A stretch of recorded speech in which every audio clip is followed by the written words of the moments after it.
नमस्कार. महाराष्ट्र योजना कॉर्नरमध्ये आपल्या सर्वांचे स्वागत आहे.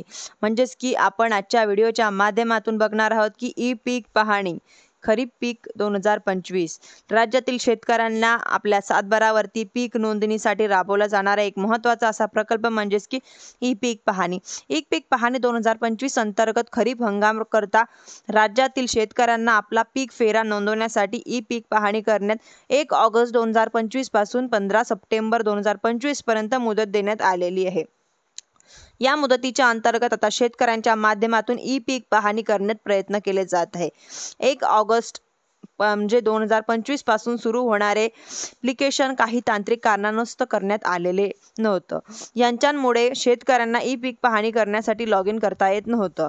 यांच्यामध्ये आता हे ॲप्लिकेशन अपडेट करण्यात आलेले आहे. राज्यातील शेतकऱ्यांना आता ई पीक पाहणी अंतर्गत 2025 अंतर्गत खरीप हंगामातील आपल्या निर्भर पिकासाठी आपल्या कायम पडीसाठी हे तात्पुरतं पड असेल म्हणजेच की विहीर असतील, बोर असतील याची ई पीक पाहणी करण्यासाठी सुरुवात करण्यात आलेली आहे.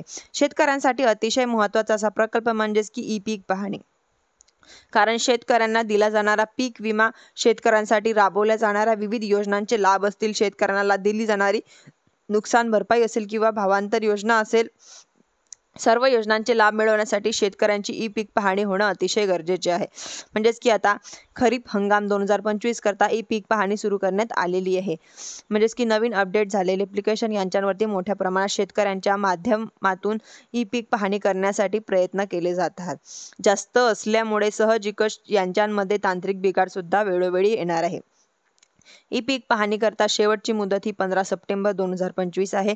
ई पीक पाहणी जशी जशी हळू सुरळीत होईल तशी तशी आपली ई पीक पाहणी करून ई पीक पाहणी अतिशय महत्त्वाची ठरणार आहे. म्हणजेच की आता 15 सप्टेंबर 2025 तर करून घ्या. त्यानंतर काही शेतकऱ्यांची ई पीक पाहणी बाकी राहील व ई पीक पाहणी जे काही शेतकरी सहाय्यक असतील त्यांच्या माध्यमातून करून घेतली जाणार आहे. धन्यवाद.